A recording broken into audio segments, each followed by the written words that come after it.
Guys, welcome back to the Chief Life Podcast. I am Matthias Turner, and today I am pumped. I have Joe Carr with me from Serenity Kids. Joe, welcome. Hey, good to be here. So you're in Austin, Texas. You guys have a company which is called Serenity Kids, which I mentioned just before, which is all about good quality baby food and kids food. So, I mean, what I love is that you guys advertise low in sugar, high in healthy fats, made with ethically sourced meats and organic savory veggies. I think that's just absolutely incredible. I wondered, do you guys get any pushback on the fact that you say high in healthy fats?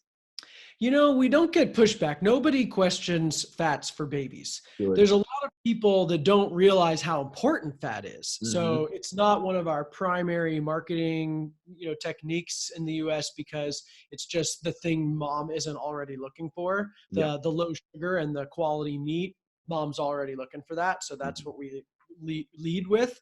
But the fat's so important. That's our biggest educational mission, is helping moms realize how important fat is for babies, for children, for all people. We realize how important fat is now. But especially babies, they need upwards of 30 grams of fat a day, which like you or me, that'd be like more than 300 grams of fat a day. So it's an enormous amount of fat they need. And if they don't get it, their brain doesn't develop right. And their brains are developing super rapidly at that age. And those fats are key. That's cool, man. I think I want to park it there, and I want to go back on what your background is. Like, how did you guys get into Serenity Kids? How did that all kickstart for you and your wife, Serenity? Yeah. So my wife and I, we both had difficult childhoods. We both had a lot of health issues. She was really sick kid, just constant stomach problems. She had a really severe leaky gut, which they didn't know what that was at the time. So she just lived on antacids all the time. She was essentially a sugar addict, so it was just eating carbs and sugar, just like most kids, they didn't know any better. Insomnia, anxiety, she was underweight, she had just all kinds of health issues, and finally got to the point of adulthood where she couldn't even drink water without severe stomach pain. Wow. And doctors told her she'd have to take a pill just to eat. They would take a pill the rest of her life every day. And like enzymes or something? It was a proton pump inhibitor. Okay, wow. Which apparently there's a lot of side effects with. But she tried it. She took it every day and it worked. She went back to the doctor and she's like, okay, I'm cured. How long do I have to take this for? And they're like, every day for the rest of your life. So she's like, I'm 33. There's no way I'm taking a pill just to eat. So she called her dad. Her dad's a shrink. He calms her down. He was like, well, maybe you should read that book I gave you for Christmas on the paleo diet. And she was like, dumb dad book, eat like a caveman. Like, are you crazy? But she was desperate. So she read the book. It was Mark Sisson's paleo book. Yeah. And, then he mailed her Rob Wolf's paleo book as well. They're all say paleo something. I can never remember the name of all the books. Paleo solution, paleo, whatever. And she read them and it made perfect sense. She tried it and it worked. It completely cured her stomach, her anxiety, her insomnia, like all of it was fixed through, clean meats, healthy, good veggies, healthy fats, and she became super passionate. This was about 8 or 9 years ago, before paleo was super big. Yeah. She was working in, factory Fortune 500 companies in logistics, and got kind of burnt out on that and left that career to start a paleo coaching business, helping other people learn how to heal themselves with food. And that's inevitably how we met. I'm autistic. I wasn't diagnosed as a child, so just had a really difficult childhood. I had really big energy. I was really, just loud and intense and rambunctious. So I was in trouble all the time. School system didn't know what to do with me. They called me ADHD, which wasn't accurate, and or at least not enough. And I think my official diagnosis was obnoxious. I was just obnoxious. They didn't know what to do with me. Didn't have any friends, was bullied all the time. I was just too intense for other kids. Like, I just took over the play group or whatever. But my mom discovered I was really gifted at performing arts. So I got involved in theater and music and dance. And that was my autistic superpower, was on the stage. Awesome. That energy was really, really powerful. I had a lot of stomach problems too, constant stomach pain, was overweight. obviously tons of social issues that are all exacerbated by diet. We now know that gut health and autism have a strong relationship. Yeah. And so, in my in adulthood, in my attempts to conquer myself and become better and integrate autism and harness its gifts and mitigate challenges, I discovered that diet played a really big role. So I'd already been experimenting with that. I'd tried, veganism, which of course was not at all good for me, and had played around with different kind of low carb diets. And when I met Serenity, she introduced me to paleo and fell in love with her at the same time as fall in love with paleo, and really changed my life. Like, really was the thing that helped me calm my anxiety, like really integrate to ground, to feel more grounded, fix my stomach issues, fix my skin stuff. Like, it's just really the way, it's the optimal diet for autism. I think it's really like, the best for the brain. Yeah. Those fats, So I've always wanted children. I drew pictures of my future kids when I was 5. So I still have those pictures, That's awesome. So I was planning kids. So when Sarah and I got serious, first thing was let's make a baby. And we were at Paleo FX 2016 in Austin, and she was getting all maternal. I was like, let's go find the baby stuff. There's got to be some really cool baby paleo products. Nothing. Couldn't find anything. No food, no, materials, no like toys. There's nothing marketing. Basically, all the paleo influencers had just started to have babies, but nobody had really made products to meet that market. So initially we thought, okay, well, maybe we could make like, a paleo baby food product that's like a niche product sold on Amazon to paleo people. And then we met with Taylor and Katie Collins of Epic Bar, and they were, they were based in Austin as well. And they were 6 months pregnant at the time. They just sold to General Mills, and they said, if General Mills didn't keep us on with Epic, we were going to start a baby food company. Like, this is a huge gap. People need this. It's way more than paleo. It's way more than online. Like, you need to be retail, like you need to change the baby food aisle. So we went to work. Serenity's the nerd. So she geeked out on infant nutrition. She called it her summer of nerddom, where she like learned everything there is about infant nutrition, and basically discovered that, the mother's milk is the ideal baby food. Breast milk is nature's perfect baby. And the macronutrients of breast milk are basically half carbs, half fat with some protein, and it's an animal product, right? So we're like, really the best baby foods are animal products that are a good amount of fat, and, they need carbs, but they don't need sugar. Even the most conservative sources like the USDA say like 30 grams of fat a day, 12 grams of protein a day. Animal products are ideal. Stay away from sugar, stay away from fruit juices. So then we go to the baby food aisle, and it's the polar opposite of what babies need nutritionally. There's no fat, there's no meat, it's all fruit sugar. Like, it's all high carb. We did a study of 246 organic baby food products. Like, we looked at the best baby food pouches out there, all the organic products. Average 9 grams of sugar per pouch. Wow. And, some of them had as much as 20 grams of sugar in them. Like, and this is for a 15-pound baby, and imagine if we ate the equivalent of 9 grams, that's 90 grams of sugar, right? In one little pouch. And they're eating 3-4 of these a day. And especially because there's so little food in them. It's just fruit puree. They're eating a lot of them, which is great for these companies selling lots of these sweet tasting foods that the baby will eat quickly, but the nutrition is lacking. There's all kinds of issues with sugar in infancy, not only the least of which being that their palate is forming at that age. There's this thing called the flavor window, that starts anywhere from 4 to 7 months and goes all the way to 1.5 years, where what you feed them during that time sets their palate preferences for life. And if you give them a lot of sugar at that young age, they're going to want sugar forever, And so we're basically raising a bunch of sugar addicts, and the stats are quite scary. 1 in 5 kids is diagnosed obese before the age of 6 years old. 1 in 9 will get diabetes. Over 40% are diagnosed with some kind of mental or behavioral disorder before the age of 16. Like, we've got a health crisis with our children in this country. And we believe that big part of the problem is starting off kids with these sugary purees Mm. and not teaching them the delicious taste of savory meats and fats and veggies. Man, some of those numbers are scary. They really are. And that was actually going to be one of my questions, was how much does what we feed our kids to start with have major development, or in regards to their development. But a big thing that, obviously breast milk, like you said, is made of carbs and fats. It kind of sets us up, and that's what our brain then wants for the rest of our lives. So that's why we always crave things that are highly fatty or highly carby, and something like a donut that has a carb and a fat in it. We're just like, yes, give me more. And that's Pizza, why, yep. yeah, Ice pizza, cream. exactly. Yeah. It's like why all these foods are so addictive to individuals.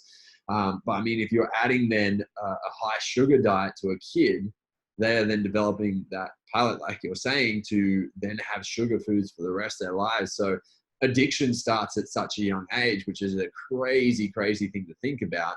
That based on, if you were now a sugar addict, that could potentially all be down to what your parents fed you when you were a baby. Yep. Yeah, exactly. And, we got pregnant and had a baby in the process of starting the company. So we launched the company, or started developing the products, got pregnant, and then our baby was born on the same day our products went for sale online back in Wow. August 5th, 2018. Very fateful day. So it could never have been planned, but we got to really put these all these theories into practice with how we fed her and how we raised her. She's 16 months old now. And, so she's, loves our baby foods, loves lots of finger food. She's a huge meat eater. She loves all kinds of meat. She'll eat anything. I mean, we've introduced her so many foods that, but, she will chug bone broth. Like Serenity makes a liver beef bone broth that's like, I think tastes kind of gross because I don't, liver doesn't taste that great, but she chugs that stuff. She loves sauerkraut. She loves olives, are one of her favorite foods. She'll eat a lime wedge, like grind and all, like just like is super easy to feed. She sleeps really well. Her, her poo is really consistent. Her skin is totally fine. She hardly ever gets fussy, and like, these are all issues that most parents take for granted, that they can't sleep, that they're fussy, that they have blowouts and diarrhea, that they, we have on-site childcare in our office, and we have our staff's kids here. We're all paleo. So and cool. the nanny here is just like, I didn't know babies could be like this. I didn't know the diapers could be so easy, that they could sleep so well, that, they could be so well-mannered, and the food has to play a big role in that. Massively. We're at a very fun stage right now. We've got a 7.5-week-old baby, our very first one. Yeah, thank you very much. And she is absolutely incredible. But I do put that highly down to what Stace did pre-pregnancy, during pregnancy, and now post-pregnancy. She keeps a healthy diet, and even when, like, there's been a few times where Stacey's gone and had maybe just some sugar or something like that, and it's crazy to see what it does to then Madeline. Like, she gets affected by, like she'll pop out some pimples and bits and pieces due to what Stacey's eating. Like, there's studies that go down to showing if you were to, for instance, breast pump some milk, that you, depending on the time of day that you're pumping that milk out, that could highly affect the baby. So if you have milk that you breast pump in the morning, that you should only feed that to your baby during the morning, because right. of the melatonin release that your body exactly is like setting you up. So I mean, it's quite crazy that based on the time of day, that's one thing that can affect your kid, let alone the diet that you are eating. I mean, we get a lot of ladies come to us postpartum because they say, hey, I want to eat properly to fuel me and my kid. But I think the big issue is that so many people think of pregnancy as a restriction, which is not the right way to think of it. It's a creation. It's a beautiful thing. And really, you are so blessed to be able to do that, because there are people in the world that can't do that. And when it gets to the end of pregnancy and you've got this little baby, and the first thing you want to do is go and have wine and cheese or whatever else, like, I don't know, to me, it almost seems a little bit selfish. I don't know, because I don't have to go through that. So maybe that's a bold statement for me to say. It's easy for us to say, right? Exactly. But at the same time, I feel like doing the best thing you can through your diet is only ever going to help your kid. And that's just what we've seen on a personal basis. But also something I keep telling people is that that we've got a good one. Like we're fortunate enough we got a good one, but really I don't think it's the fact that we got a good one. I think it's the fact that we've looked after her from scratch with things like nutrition. I think that makes such a big difference. Let's talk about actually the transition from breastfeeding onto moving into solids, because that's obviously a big one for people. Mm-hmm. I haven't actually read the book, but Chris Kress has got quite a good book on kids nutrition, where it's the transition. I think the first things you should be having is things like sweet potato and liver. What were kind of your go-tos for when you guys transition your baby across? Yeah, so high quality animal products are, the top priority. So, and when we say high quality, we're looking at how the animal's raised, because the nutritious meat comes from healthy animals, which comes from healthy ecosystems. So, the healthier the farm, the healthier the animal, the better nutrition it provides. So, pasture raised, animals, we have the privilege of having access to a lot of regenerative farms where, in addition to being pasture centered, they're really healthy soil. So, we use that, all that meat in our products, but we also feed it to our daughter. So we started off with, organ meats are the most nutrient dense foods on the planet, basically. Like there's no single better food that one could eat than some grass-fed beef liver or some pasture-raised chicken liver. Those are like really good stuff. So we started off with organ meats. Egg yolk, pasture-raised egg yolk was really great, really good fat, a lot of good nutrition. Avocado is a really awesome fat source, and babies love avocado. Like they will just eat that whole thing. So, right. So avocado is really great.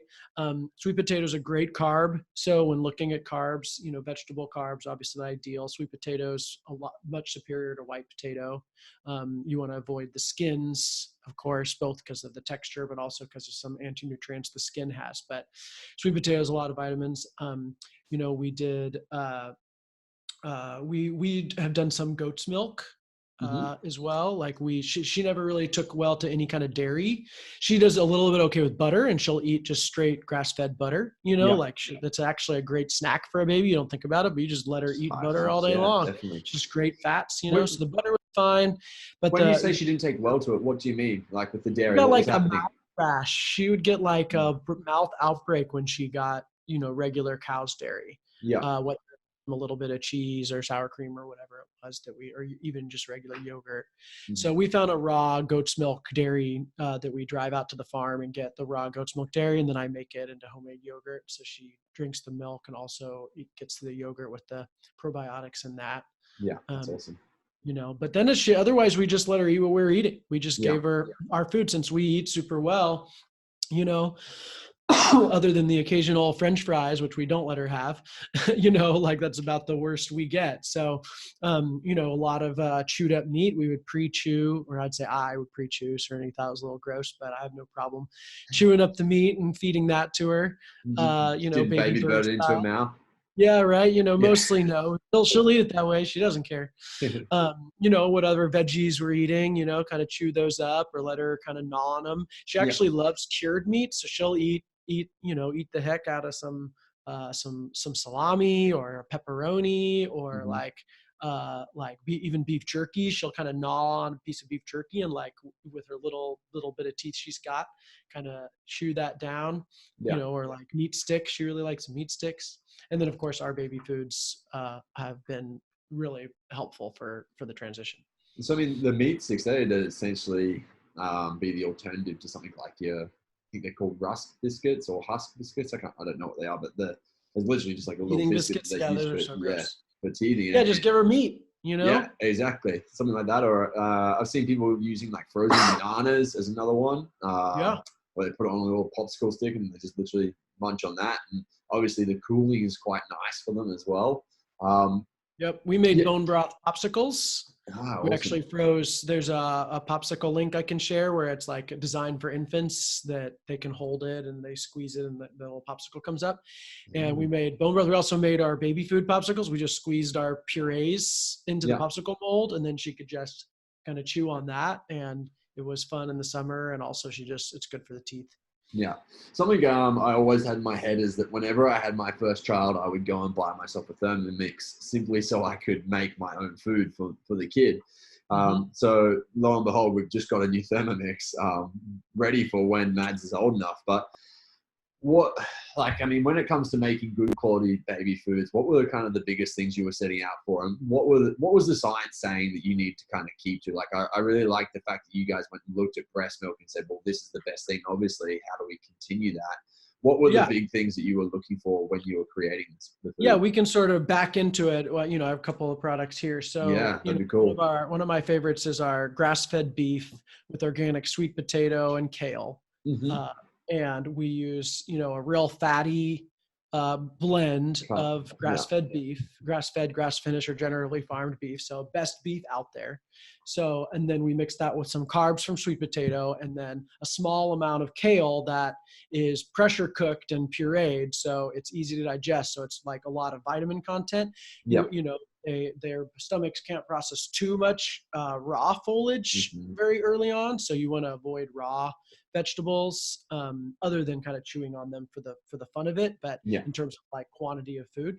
And so it's really, if you think about it, it's really not much different than our plate. It's like a Yeah. third fatty meat and 2/3 vegetables is Mm-hmm. really what our blends are. And that leads to that breast milk ratio of roughly half fat, half carbs. We would have protein mixed in with the fat as well, which is they can have plenty of protein. They only need about 12 grams a day, but there's no maximum protein. So, Until what age does it go up? Like 12 grams of protein a day. When does that start to change? that's the 6 month to 1 year dietary guidelines. Mm-hmm. I don't know what it is after a year. It does start to change and become more similar to just smaller volumes of what we would normally eat. Yeah. But they're obviously the food science is really messed up in a lot of cases. Like people Mm-hmm. are saying they say they give them grains and fruit. They mix fruit and veggies together as if those are equal, which of course they're not. Mm-hmm. Vegetables are far superior. Fruit's more like candy, and grains are completely unnecessary. Like there's no nutritional value to them. In fact, they have anti-nutritional value. So we Mm-hmm. would say never give them grains. But that like third meat, 2/3 veggies is like a roughly good balance with an infant wanting extra fat in there, making sure that there's a lot of fat, that the meat's really fatty. We supplement some of our products with extra fat. So like our pasture raised free range chicken with organic peas and carrots. Mm-hmm. We add avocado oil to that because the chicken thigh meat we got just wasn't quite fatty enough to give Yeah. us that boost. So we add an avocado oil, and it also makes the texture really nice, with the fat in there. Yeah. And it's just one of the things that makes our foods really different, because there were 4% of the foods we looked at had meat in them. Like Mm-hmm. there wasn't zero. 4%, which is not very many given how many foods there are, and a lot of grocery stores didn't carry them, but they weren't high fat. They like did this whole like low fat lean meat thing, Yeah. and then they would mix in grain with it. Like they mixed in rice or corn or quinoa or legumes, probably to offset the cost of the meat, so they could charge similar to their fruit purees. But Yeah. it tasted bad. Like it tasted like bland. If you mix rice and lean beef with no salt together, like Mm-hmm. that's gross. Like it just doesn't taste good. And, plus it wasn't meeting their nutritional needs. So a lot of baby food companies thought they couldn't sell meat baby food because they're like, well, we make these meats, but nobody likes them. We don't know why. We're like, well, it's because you used crappy meat. Like it wasn't pasture raised, Yeah. grass fed, it was, you didn't put the fat in there, and that's the yummiest part. And then you ruined it with grains. So we created this whole new product that was meat and veggies only, no grains, no sugars, no fruit. And it didn't need salt because the fat and the meat flavor is so good, and the veggies provide such a robust flavor. And we made sure the flavor combos were good. Like we spent a lot of time in the kitchen making up foods that we tasted good to us, like that we Yeah. would want to eat. And, and then we passed them out to babies as well to make sure babies liked them. And, when it moved into production, the flavors that everybody liked. But, and then we just had to charge more. So, in Yeah. the end, we just charge more, in some cases double the most expensive other baby food. And, we broke the price ceiling of what the retailers believed people would pay for baby food, and we've blown it out the water. Like, we're now the third top 3 baby food at Whole Foods. We have the top grossing product at Whole Foods, and like, it's clearly resonating. People want it. They'll pay more. They were so tired of the sugar. They're so tired of the gross meat, mystery meats, and ready for like some real good savory options. No, that's incredible. Good on you guys for doing that. I mean, sometimes we just need to go against the grain, pun intended. But yeah, it obviously, if we know that it works and it's a product that we believe in, then obviously it's so worth pushing, even when odds are against us. Something I'd love to dive into. There's a lot I'd love to dive into, but I guess something I'd like to ask about is the shelf life of your guys' product, and how does it work? Like, do you have to have it? Typically, they'd use things like sugars or preservatives or salt to preserve the food and keep it longer. So how do you guys go about that? How do you keep the shelf life? Great question. So there's 2 main ways. So we'll play with our turkey product here. Is our pasture-raised turkey with organic sweet potato, pumpkin, and beet. There's 2 ways, these pouches, and the same thing goes for the jars, the baby food traditional jar. There's 2 ways to make a product shelf stable. You can pasteurize it, which means you boil the shit out of it. You just boil and boil. And that still only works with a high acid product. So you boil it, and then you have acid in there that keeps it, that's just acidic enough to kill any bacteria. But that basically means it has to either have a bunch of fruit or a bunch of tomato or some kind of added acid like lemon juice or citric acid or other acids.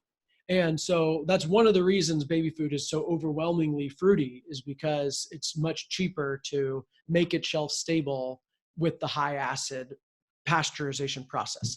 But in addition to being full of sugar or added acids, the nutrition is severely damaged. It's just boiled, they literally boil it off, so many vitamins and nutrients, and making the equivalent of jam, right? Like, you're just killing all the vitamins and leaving the sugars, and and then you're packaging this very highly palatable product that tastes amazing, it's super sweet, but really has very little nutrition left. So the process we do is a heat and pressure process that is called retort, but it's like canning. If you ever home canned in a pressure cooker, that's what we do. And it doesn't have to have acid to do that, because we cook the food the very minimum temperature. It doesn't ever actually boil. So we bring it to a lower than boiling temperature. We fill it into the pouch in a big machine, and then these pouches go into a big pressure cooker, looks like a spaceship, and it holds it at the right amount of heat and pressure and time to kill off the pathogens inside. So it's made shelf stable after it goes in. And that maintains maximum nutrition inside the pouch because nothing is boiled off. And they've just proven that pressure cooking is the best way to preserve nutrition. It's better than boiling. It's better than baking. It's better than frying. It's of all the cooking methods, pressure cooking, for whatever reason, does the least damage to the vitamin content. And so the vitamins are slightly damaged anytime you heat food. Vitamins are damaged. But the minerals, the fat, the protein, the carbs, the fiber, all that is 100%, is as good as if you made it in your own kitchen.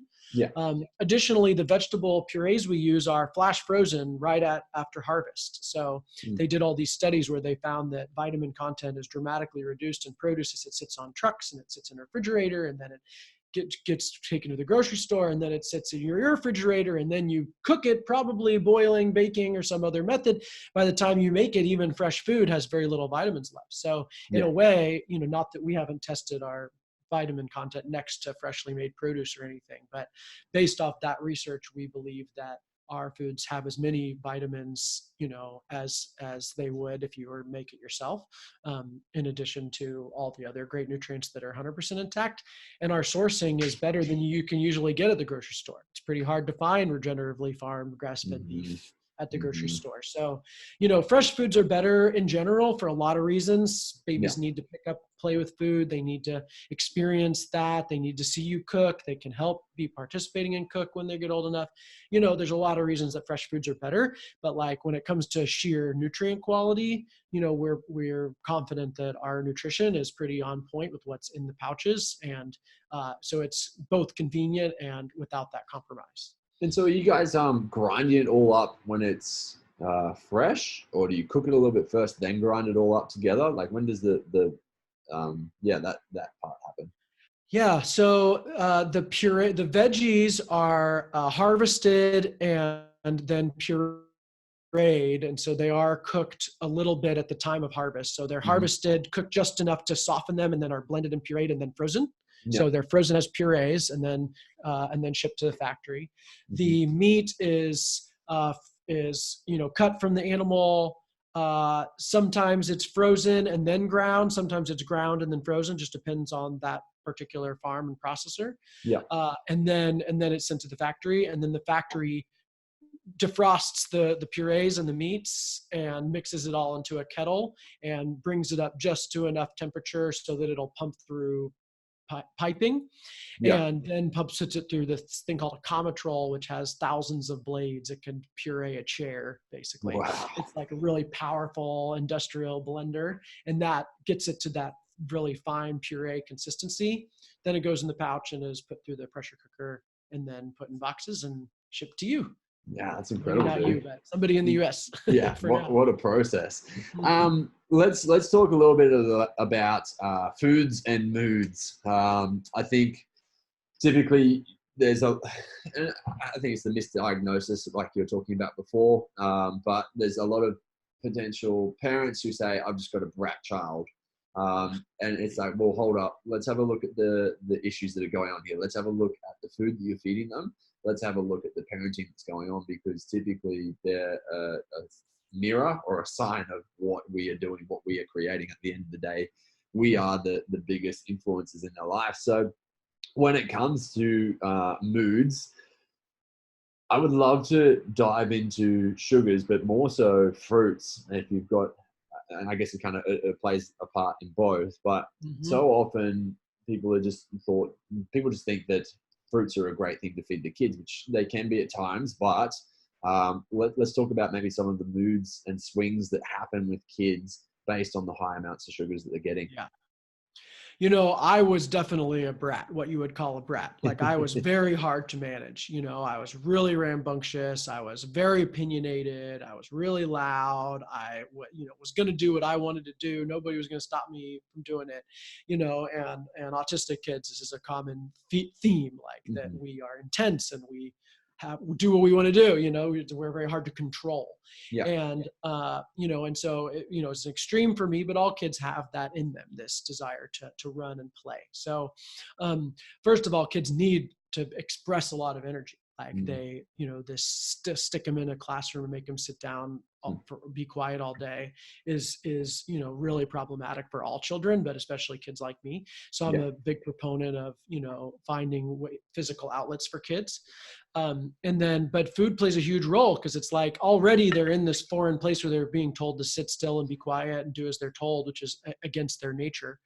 But then you pump them full of sugar, and they're basically either wound up and like, as we all know, when we eat sugar, that like kind of rush you get where you're kind of high, spike in energy, followed by a crash where it's like you're like unhappy and sad and whiny, and and like I can experience this in any given day if I eat sugar, and like for any kids like me with autism or other kinds of sensitivities, it's only magnified. It's only going to be worse for us because we're extra sensitive, and we're, there's lots of kids, but any human, this is the nature of sugar spikes and crashes. And the more sugar addicted they are, the worse it is, basically. Like for me, actually, because my wife and I eat very little sugar, we're sensitive to it. We'll feel it, but the crash isn't nearly as bad either. Yeah.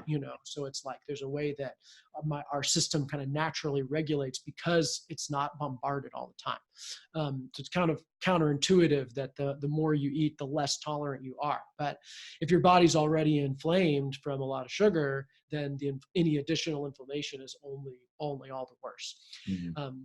So behavior is a big piece of it. I had a roommate that had a 5-year-old who we thought might, be on the spectrum in some ways.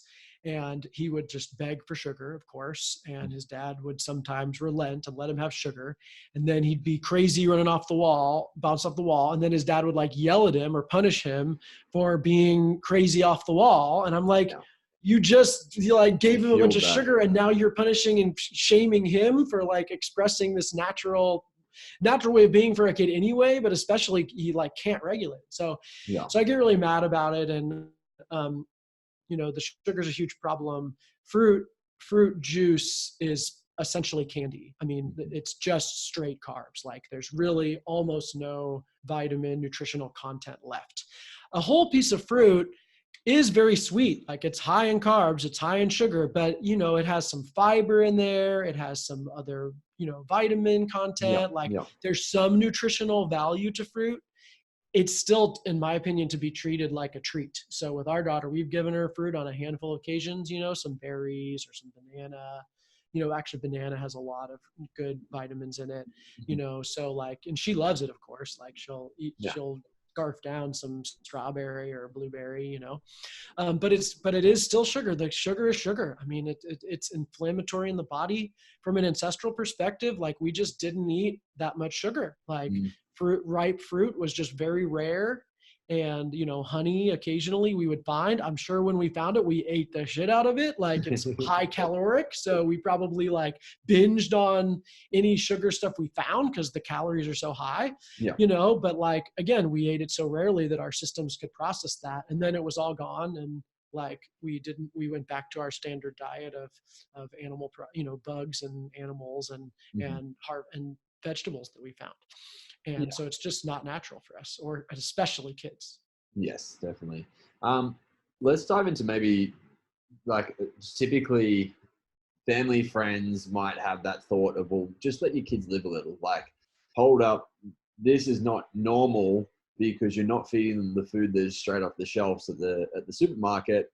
But from the standpoint of parenting, you're like, well, I want the best for my kid. And I really want to make sure that they're nutritionally developed and they're doing like that. We're doing everything we can for them. We had a nutrition coach who used to work for the company who ended up having to say to her parents, look, if you keep feeding them McDonald's, you are not actually going to get to take my kids. You're not going to be able to spend time with them anymore because every time you go and spend a day with them, I spend the whole next week trying to get them back to a normal state where they're not psychos. When it comes to that stage of things, like what are maybe some of the best things you guys have come across, I guess, for working around those situations? Yeah, we only have a 16-month-old. So, I can only speak from what I've experienced from, our customers who tell us, our other family members that I've observed. So I'm sure you and I'll both learn this the hard way, as we come to that. But, one framework Serenity often points out is like, you don't give your children alcohol. You don't give your children, cigarettes. Right? Like you don't like let them have coffee or caffeine, so why would you let them have sugar? Right? Like it's a drug, right? In the end, sugar behaves in the body like a drug. It, attaches to dopamine receptors. It creates addiction, it creates inflammation. And so for her, it's not a treat. It's not a reward, right? It's not denial to deny your kids vodka. It's not like, oh, but just let them live a little. The other kids are having vodka, then let them have vodka. It's like, no, that, we thought cigarettes were fine for a long time too, and they were heavily marketed to people as a health food or whatever. Right. And like, we now know that it's not, it's terrible. And sugar, there's a rising awareness of how bad sugar is. So there's a really toxic culture in in, at least in America, I don't know how it is in Australia, but I imagine similar, of like a lot of sugar being like associated with celebration, with a reward, with a party, and like, and it can be like, you can have dessert periodically, and you can have a special treat here and there. And there's some great ways to have the taste of sweet without as much glucose spike and sugar and so forth, which there's tons of recipes out there for great stuff. And like, but in the end, that's the culture that we have to undo one brick at a time, around that being the way we reward kids, or the way we celebrate, and bringing nutrient dense foods to the center of that instead. Using food to celebrate, using food to bond, that's human, like we eat together, we celebrate together, we have our foods that are our favorite comfort foods, like that's normal.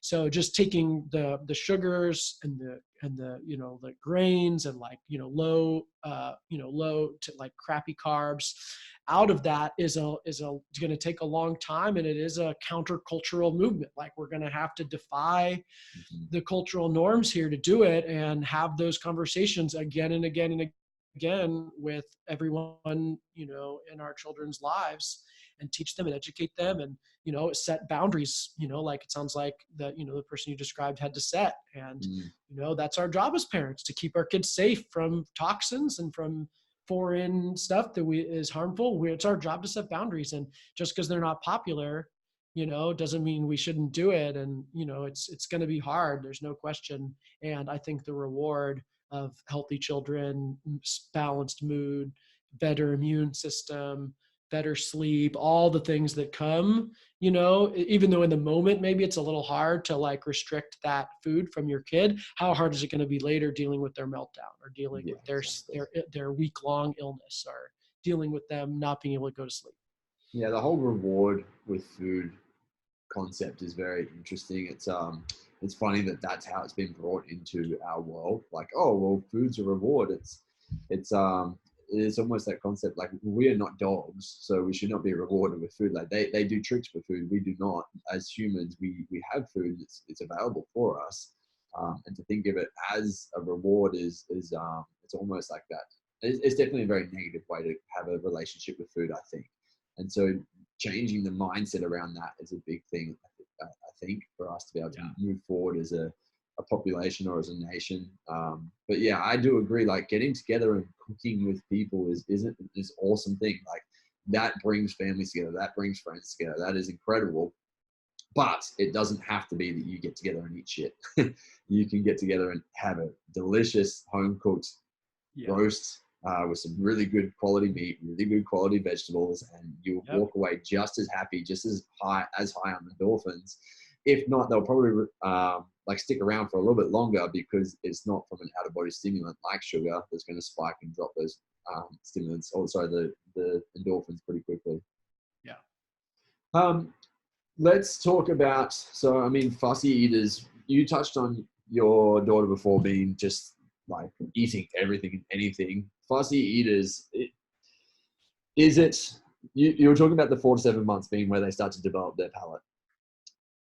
Is fussy eaters a thing, or is it that we can literally just feed our kids everything when they're younger, and then they develop based on that? Like, they'll become a fussy eater after that time if we don't introduce them to the things that we think they should be eating.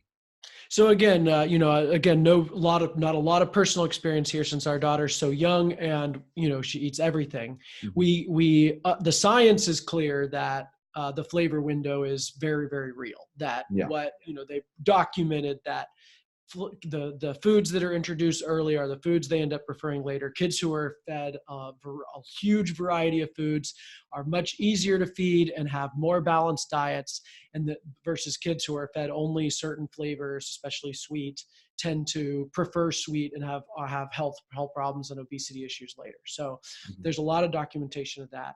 So for sure, you can prevent the picky eater syndrome by introducing a lot of flavors, like you said, starting in utero. That there's foods that our daughter Della seems to prefer, that Serenity ate a lot. We had bought a half a grass-fed cow and ate a ton of roasts, because we had all these roasts, and we made these roasts in bone broth that were so good, and Stella loves them. She would just fiend off the shredded meat and the broth and the carrots and potatoes. And, so like in utero, while breastfeeding, first foods into childhood can go a long way. If you already have a picky eater, it's a lot of it, I'm told, is about introduction, is about you have to reintroduce, sometimes 15, 16, 20 times. You have to offer it before they will really try it or really like take it in. Some parents have adopted like the one bite agreement, where like you get an agreement with your kid that they'll try one bite of the thing, and if they don't like the rest, they don't have to eat it, but that they'll try it. Yeah. I think my sister, it was one tiny bite was what they ended up saying. So my little nephew would be like, I took my one tiny bite, and it's like he would just try it, and she just put it on his plate, and like, the foods that he supposedly didn't like, suddenly he was eating plenty of, and just reintroducing all the time, and in the end, not buying crap. If you just don't have it in the house, both for you and for your kid, like if all you ever did was eat poorly when you went out to eat, both of you would be much healthier than if you buy that stuff. So if you just don't have it in the house, and I guess modeling is a huge thing. Like you cannot, my roommate, the kid would be asking for sugar because the roommate was eating it. Like he was eating it and he wanted some, right? And you can't eat it in front of them and then be like, oh, this isn't for you, right? Like you have to model healthy eating all along, and they will copy that. Like that's where they learn the most, is by watching. So if you eat really well, you keep your house really clean with ingredients, you have plenty of snacks, because they're hungry. They need to eat a lot. Yeah. So the sheer volume of food they need is surprising. So like having plenty of snacks, plenty of food, so that they're not actually genuinely hungry and craving that quick carb hit because they're just hungry, and like making sure there's nutrient dense foods around that they can eat. And our baby foods are, can be used well into toddlerhood. There's a lot of pouch eating 4 or 5 years old.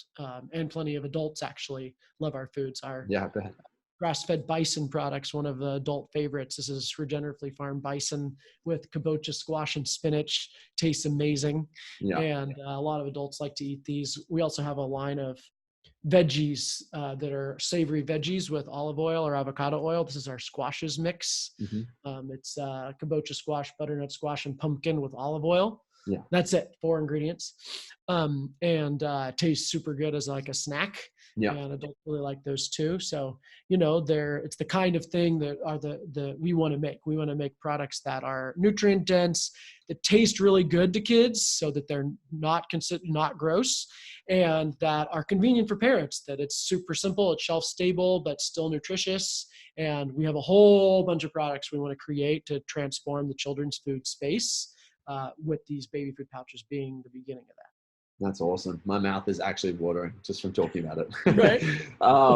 I think that same system works really well for adults who binge eat. Like if you can just go out of sight, out of mind with your house, like get the shit out of your house and you will never eat it, or you won't eat it as much. It takes a lot of effort to hop in your car and drive to the shops to have to buy the food then that you're craving, to then binge eat it. So I feel like you've got a lot of decision-making processes between hopping in your car and getting to the counter to buying that food, that you can say no to it, which is usually enough to kind of stop you from doing it. So out of sight, out of mind definitely works really, really well.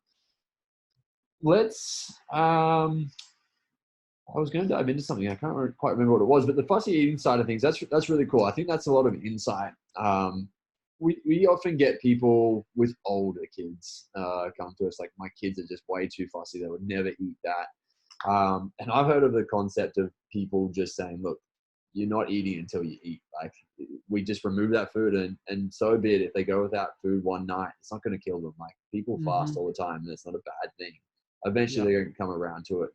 And it might sound cruel. It might sound evil, but I mean, if it starts to help your kid to, I guess, have more concentration and have just a better quality of life, then I think that's the best thing you can do for them.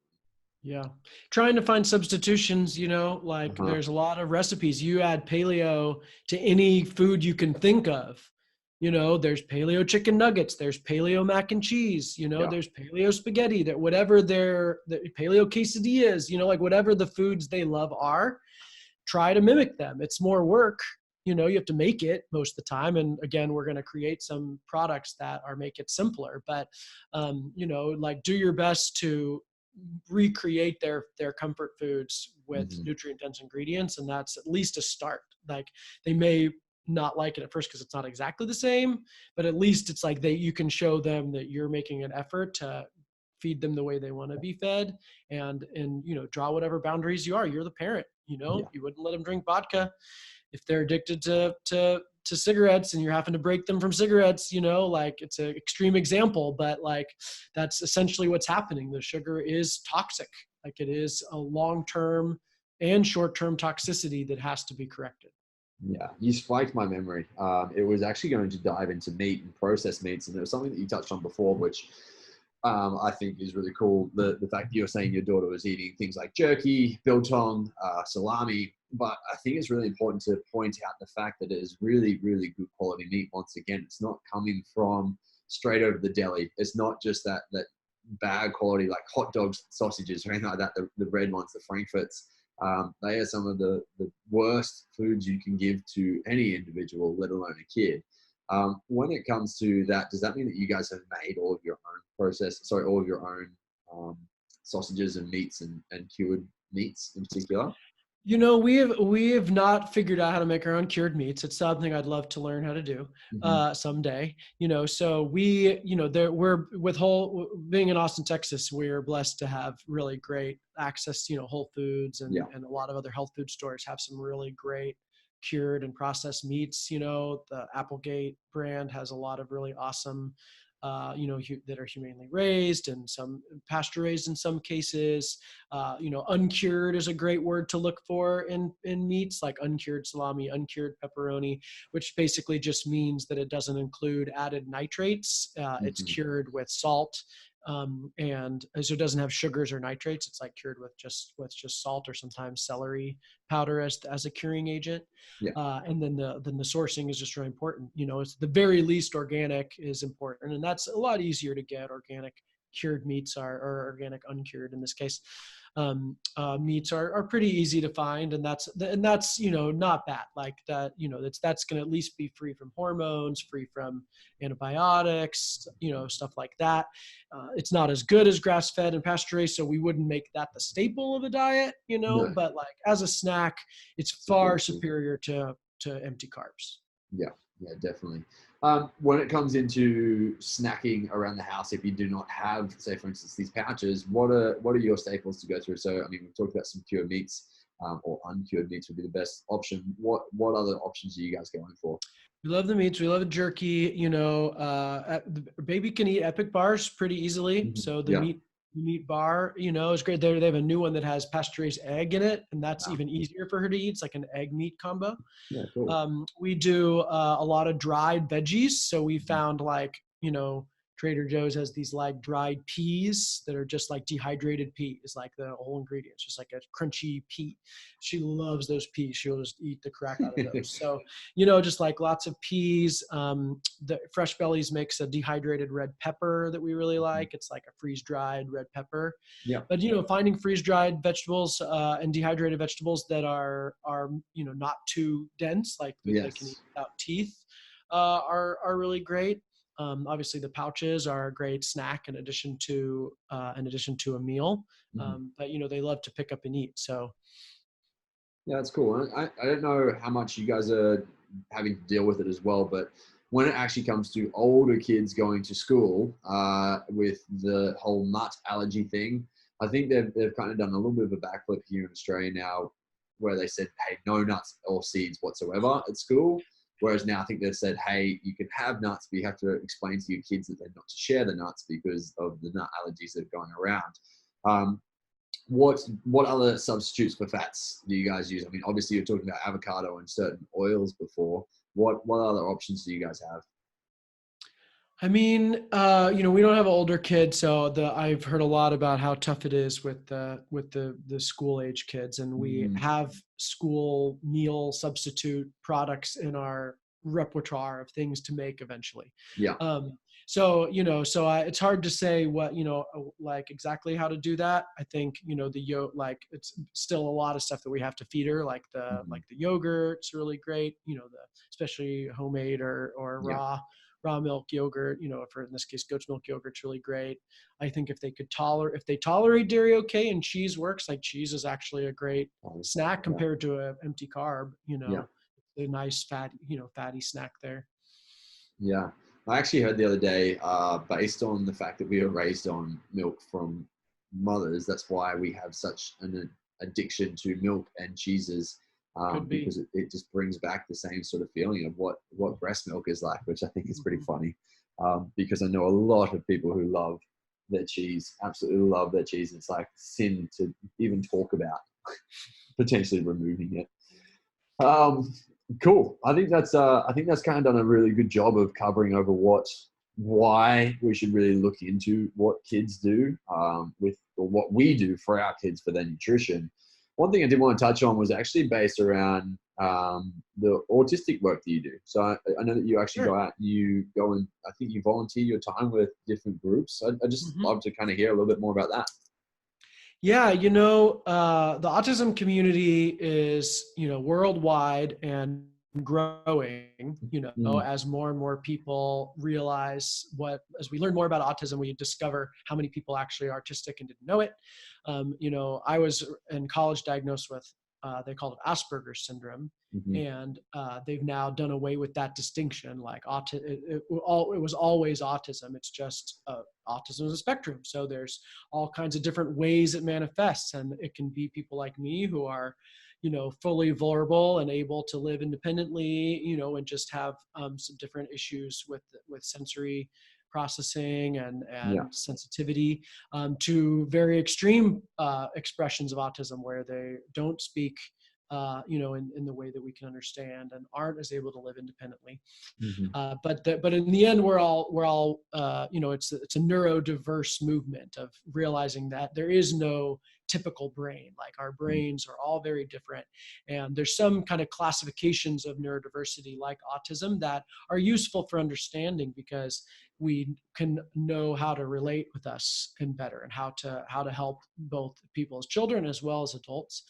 And I am super grateful for autism. I mean, I wouldn't be where I am without the skills, or sometimes I call them superpowers, that autism gave me. I have a ability to be lightning laser focused on something I'm passionate about. Recently, healthy baby food, has kept me, there's nothing can come in between me and this vision of like improving the health for kids. There's my sensitivity is, I can connect really deeply with people. I can feel people on a really deep level, and they can feel me. Like I can project my sensation to them, which as a kid, if I was angry, I made everybody angry. If I was sad, I made everybody sad. Now, if I'm excited about healthy baby food, I can, get very wealthy people to invest their money, or I can get retailers to, put our products on the shelf, even though it's double the price, like all that's come from my ability to like really project my energy there. And that, came from autism. So like a lot of people think of autism as a disability, as something that is a problem, is a disease to be cured, is something to be eliminated. We're teaching kids how to act like they're not autistic, how to fit in, how to like mimic, non-autistic people. And some of that is useful in terms of mitigating challenges and creating a world that's more favorable, more inclusive of us. But without celebrating our gifts and talents, it does a real disservice, especially, not only to us, because we take on this idea that we're broken, there's something wrong with us, and that we have, that self-esteem is the shame is super toxic, and it will just like penetrate our whole lives. But it's a disservice to society, because we have a lot to offer the world. There's a world that's fully inclusive and safe for autistic people would be a better world for everyone. We could all use less stimulation. We could all use more direct, clear communication that isn't Yeah. as reliant on unspoken subtleties. We could all use ability to focus on our key interests rather than have to try to learn a little bit of everything. Yeah. So those are just a few examples of ways we can make the world better, and that would be better, and we can contribute a lot. We have a lot to contribute. I'm here because of autism. But I'm here despite being told my whole life that I was not good enough and was broken and was not, a good kid, Mm-hmm. and had to overcome all that to have the success that I have had. Of course, it's motivated me to make the change. So everything happens for a reason, and definitely here, but I'm really passionate about spreading the word that autism is something to be embraced and accepted and celebrated. And if you have an autistic child, or if you know somebody who's autistic, that there's a way to really learn to be with them that will enrich your own life, as well as, make a better world for us all. That's awesome. And so the work that you're doing, are you mainly working with the autistic patients themselves, or individuals? I shouldn't call them patients, but are you working with the individuals themselves, or are you working with their families? Yeah, I'm on the boards of a couple different organizations that work with specifically individuals and families. So I'm on the board of the Autism Hope Alliance, which is a national organization that is food focused. It helps combine healthy food companies that are making autistic friendly products like ours with autistic families, and helping them really have access to that, as well as a lot of educational resources. So I help them create content and curate what kind of information is needed out there. And then locally, I work with the Autism Society of Texas, and they provide services, everything from referral services for different kinds of therapies or economic assistance, things like that, to support groups for autistic teens or autistic adults. They have a whole autistic adult employment program. So I help, advise that at a higher level.